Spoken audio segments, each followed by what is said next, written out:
it's a coincidence that you are here tonight on the 6th anniversary of the last coup, right? Yeah. So no, but since you are here on this day anyway, so I would like to start by asking you, what does it mean to you? Is any meaning to you when the 6th anniversary of the coup? Well, I was joking that should we use the alphabet X or CK behind the SI? Because many people are still having this sort of feeling because 22nd of May last 6 years, people felt sick that again democracy has been hurt, democracy has been distorted, and so on and so forth. Another group of people felt that this is what to be done with the country because the situation was something that we cannot uphold any longer in that time. Yeah. But I think that the two sides all the way up to now still exist. However, the tension between the two sides might be tender down because of the COVID-19. Yeah.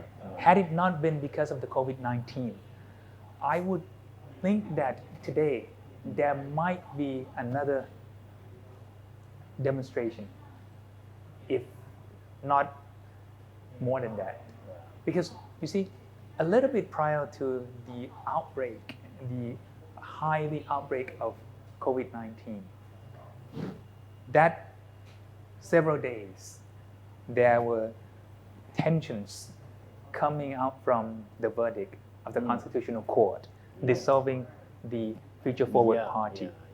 There were movements during that time on the road from Kun Thanathorn, from Kun Piyabut, from groups of people supporting them, as well as from within the parliament, from the member of parliament, from the former Future Forward Party.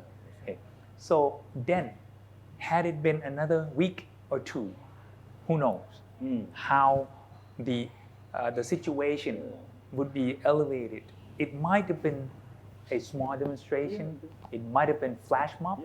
It could have been any sort of movement or mobilize of because the people. At the time it looked like there were groups of people who were more than ready to go onto the streets to display their discontentment with the court ruling. That's right.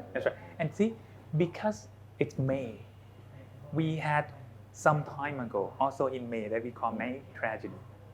So coupling with the dissolution of the Future Forward Party, 6-year anniversary of the NCPO, and the May tragedy, putting all these together, intertwined, then it might turn out to be something big. So many people were asking me, do you think COVID-19 has saved the government?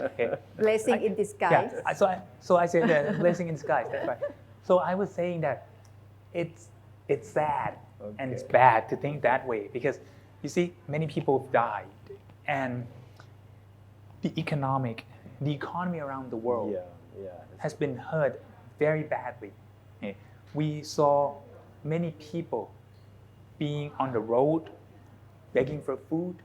We found that lots of people who were wealthy turned out to be a little bit poor or poorer overnight. And we in this country we say we have people who work day to day, day by day. They go day by day. They earn today. They get to pay. They get to spend tomorrow. Many countries around the world, even a country like the United States that people thought has strong economy, in reality, low-wage workers outnumber those high-wage workers. Those people who earn each day and use in another day are more in numbers than those others. And people might not have felt or seen that in a country like the United States, people spend money on a daily basis, on a monthly basis, and they almost end up having nothing in the end of the day, in the end of the week, in the end of the month. And that's how they spend their time. So this is why they wanted to come out. They wanted to work. So this is a situation around the world. Coming back to Thailand, this sort of global situation, of course, also hurts Thailand. Okay? Let's say that the government has been saved by the bell, by the COVID-19 bell. Okay? But that was first round, second round. They still have third round, fourth round if we're talking about boxing. During the COVID-19 pandemic, I think the lucky part of the government is that we have a very strong public health system in this country. Doctors, nurses, and all medical practitioners, they are well equipped. And because of the merciful as well as the kindness of Thai people to help each other in times of crisis, in any time that we have problems. You see, one good thing about this country is that in a time that we have peace, we try to stir up the peace. But in any time that we have crisis, we try to help each other. So many people were saying that this country will unite any time that we have crisis. Yes. And any time that we are in an ordinary situation, then we fight each other. So we need a lot of crisis. We need a lot of crisis. People even picked on the national anthem. Okay, that the part Thai ni rop mai khlad means that we're not a coward if we have to fight. If we are at war, we're not a coward, right? Yeah. But people said perhaps there's no lawling. Okay, Thai ni rop mai khlad. That means we never stop. Endless. We never stop fighting. That's right. Okay? That's right. Which is probably true that in peace we fight among each other. Okay, in crisis we fight with whatever caused the crisis. If it's war, we fight with the enemy. Okay, and if it's COVID, we fight with COVID. And another platform for this new round of confrontation to take place will come next week, right? In the form of the parliamentary session on the 3 royal decrees. So that's right. How do you expect the House session this time to sort of open up? Another round of confrontation. Yeah.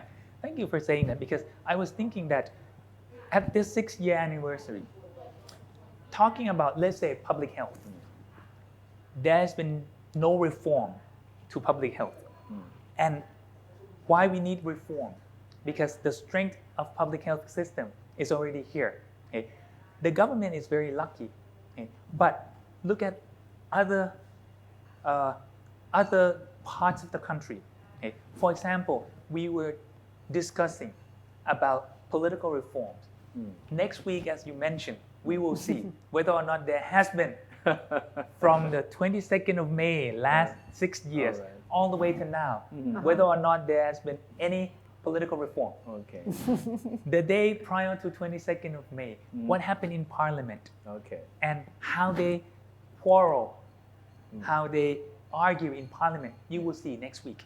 Still the same issue. Still the isn't same. it? Yeah. Still the same. And the way in which people outside the Parliament are viewing people inside the Parliament are not different at all. They are still saying politicians, senators, member of the House Representatives. Everybody turned their face away from these people. But we were saying, and more to that, the NCPO promised 22nd May of last 6 years that there would be reform prior to the election. This has been a year and several months from the election.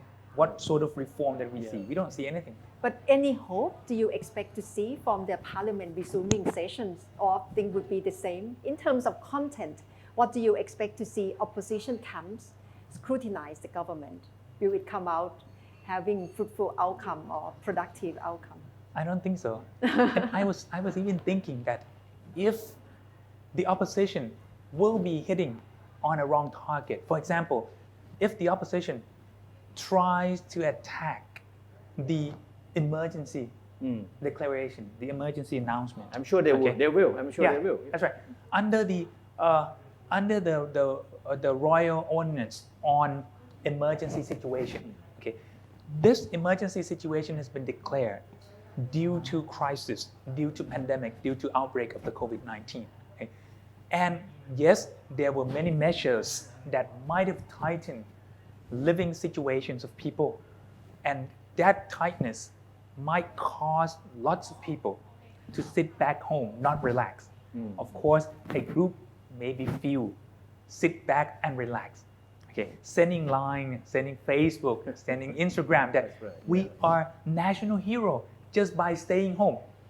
Okay, many people feel that that's such a beautiful life, but not a life of everybody. Because those sort of life will only be true for those who have enough money. That's right. Yeah. Okay? You can stay home for a month, for 3 months, for 6 months, for a year, but that's not true. So if the opposition is attacking on this point, then it's nonsense. Because everybody has been hurt. Okay, no point of raising this issue. But if they are taking this chance to scrutinize, let's say for example, the 1.1 trillion, okay, not trillion, sorry, 1.1 million, okay, that will be on loan. Has this money been drawn out already? Had it been drawn out, how would it have been used? Had it not been drawn out, how in the future will it be used? Yeah, that's the key point. That's the key that point. They have to Okay, and more to that, I think I heard people like Kun Gorn were saying that we have about 3 trillion that can be taken from each ministries, and we can put this budget into utilization. That's right. During this time. So if we have that 3 trillion, that means another 8 trillion. That's true. Yeah.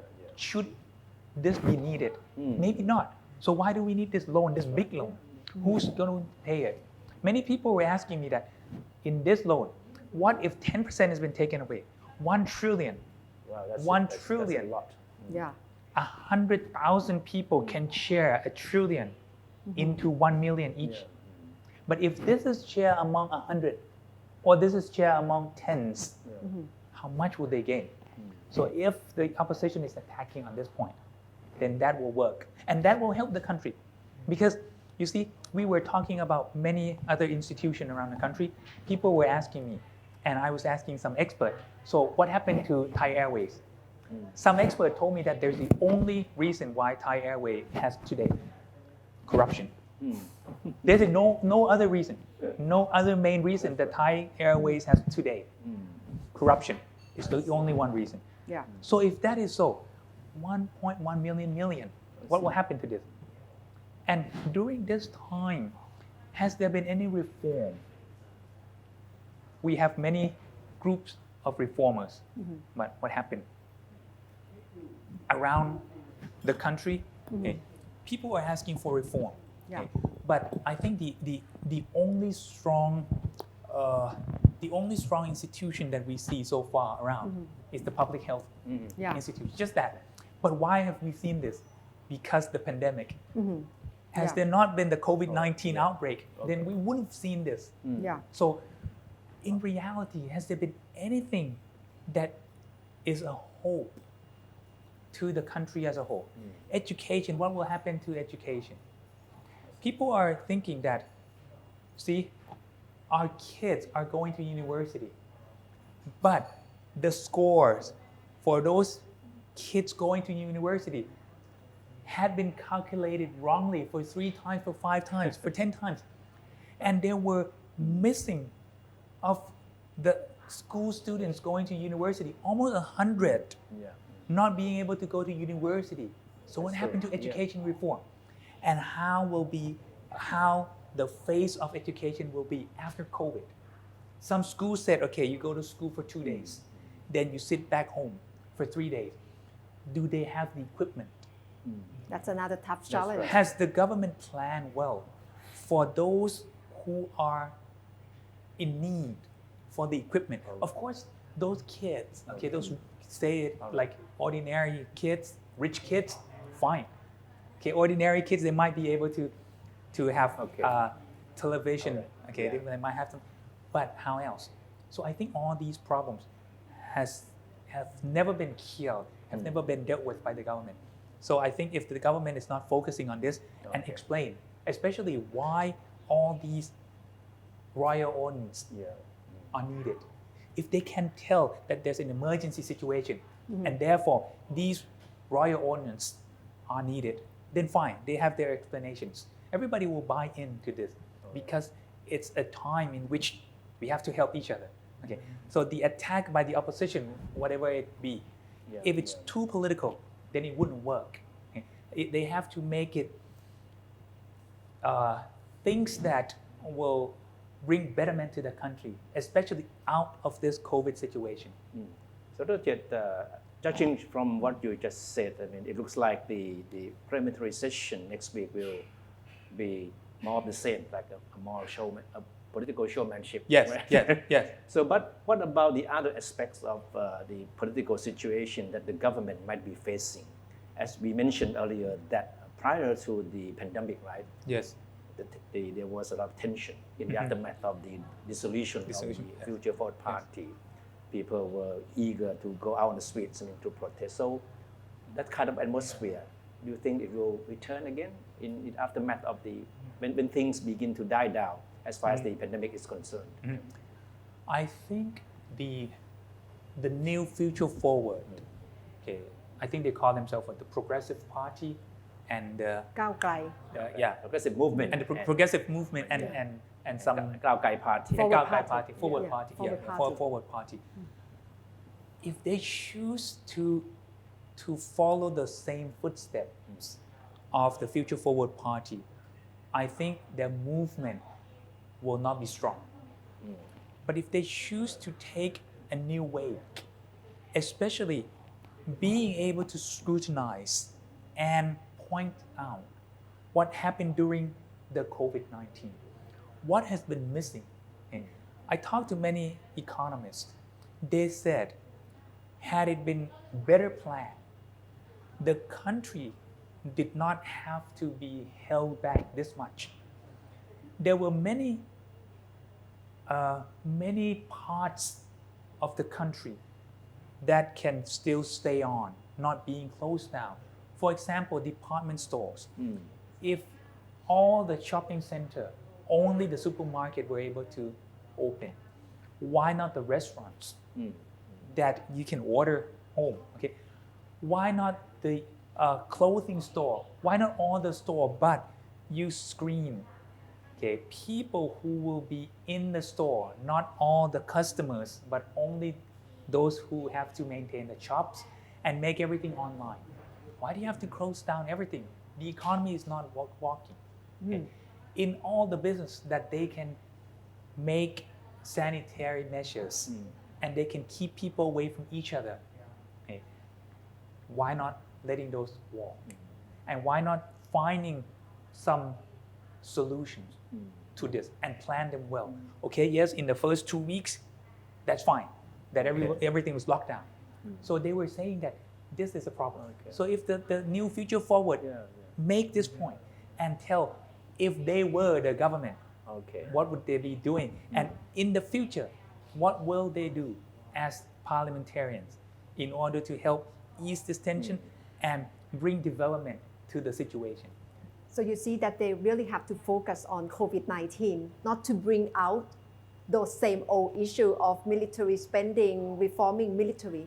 They shouldn't try to focus too much on the old issue that they used to focus. Yeah.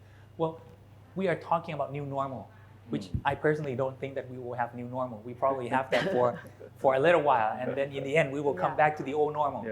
The normal. That's right, the normal. However, in this time, okay, if they go with the flow of this whatever so-called new normal, then they make a change that in the wake of this new normal, the advent of new things will have to come. And these are what we are going to propose as the opposition. Whether or not the government is going to do it, we don't care. But we are going to push this forward as opposition, as parliamentarians. I think things like that. They can even talk about the military budget. For example, let's say if COVID-19 outbreak, this pandemic has been planned, for example, by some country, and it's true. Why buy submarines? Even if you have 100 submarines, not talking about 3 submarines, how will it help? How can you fight if the war is biological warfare? If they send out these seas, for example, what happened with the COVID-19, how many submarines, how many planes, how many tanks can you have in order to fight COVID-19? It looks like they need to point out the need for the country to reset the priorities, right?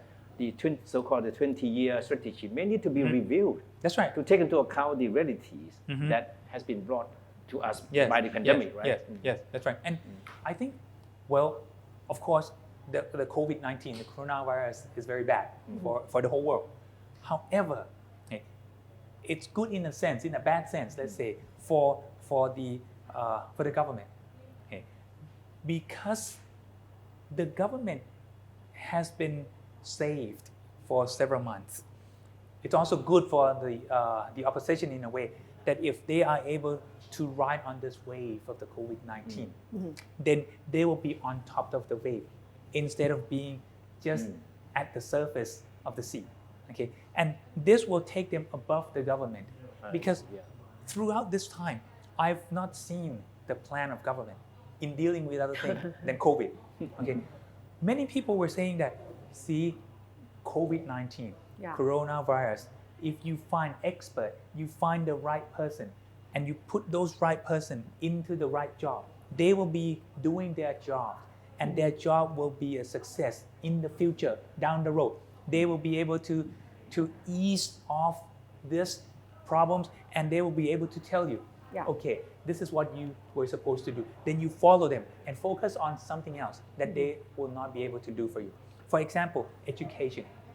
Okay. For example, how will you help those people who have no job, jobless, and will be like this for another month, for another 3 months, or for another year? Okay. Many industries might have been gone during this time and might be gone forever. You will not come back to such industry anymore because things have changed. How will you help these people? Okay. Not only in Thailand, around the world, the situation of international trade, the situation of international conferences, will all these change the face of the world cooperation, of the world interaction? Had the government planned well, in the future, it will be a prospect, okay? It will be a vision that the government will be walking towards the new day, the better day, okay? The new normal, whichever it happened or not. But this will be things that they can explain in Parliament once the Parliament is open. But if they have the plan. But if they don't have the plan, what will they tell the world? Nothing. So it's their job as well to explain to the whole country what's their plan for long term to fight with COVID-19 and new normal. Jade, the government certainly can claim success in the fight against the pandemic, right? Judging from the low number of new infections and how they can sort of mobilize the public to cooperate in keeping with social distancing directives and all those anti-COVID-19 measures. But of course, the government has made a lot of blunders along the way. As you remember, I mean, the confusions, mistakes at the beginning, right? So how do you think the government should reflect on itself, looking back the kind of mistakes it made and what kind of improvement that it needs to make? Certainly, the Prime Minister himself must look back and see what he can do from this point on to make sure that he will get things, set his own house in order. So what do you think? What kind of reflection that the government should have? Well, actually, on that point, it's fortunate and unfortunate, okay, and it's ironic that the government actually shouldn't be given any much credit on the plan dealing with COVID-19, but the doctors, the nurses, all the medical practitioners, the public health system they deserve the credit. That's right, they deserve the credit. And I think the whole country are actually giving credits to these people. You see, no one say, wow, the Prime Minister, you did well. Okay. Minister of Public Health, you did so good. They were saying, Prime Minister, stop talking. Minister of Public Health, you get away. But we want these doctors, we want that doctor. Okay. Even the speakers, they say, well, the spokesman, the spokesperson of the government, get out of here. Let the spokesman of the doctors, okay, talk. So I think the credit has not been given to the government, actually. That's why I was saying that it's fortunate and it's unfortunate. It's fortunate that these doctors are so strong. Yeah. Okay, so the country are safe. But it's unfortunate for the government because they cannot take any credit on this situation. Yeah. That's why I was saying that if they learn, and the reflection that Kuntev Chai was asking should not be on the COVID-19, okay, but should be on something else, because they can take credit on something else that the doctors, the medical practitioners cannot do and did not do and were not able to do. Okay. That can be their whole credit. But if this has not been planned at all, then what credit will they get? As I said, the public health system That's right. Yeah. takes credit, and they should have this credit. They should be able to take this credit, just as I said that there's been no reform to public health. It was the strength of the public health that was here already. Yeah. So people are by asking default. that, why, that's right. So people are asking that, why reform? Because you see, who made the reform plan? NCTO, right? Who made, like Kuntev Chai said, the 20-year strategy. The national strategy came from the NCTO. Yeah. Well, the public health system was already strong. It's still strong. And if you reform, would you take it down the road? Yeah, so that's tough road ahead for government, especially next week. But they still have a few days to do more homework Yes. to try to respond to the question.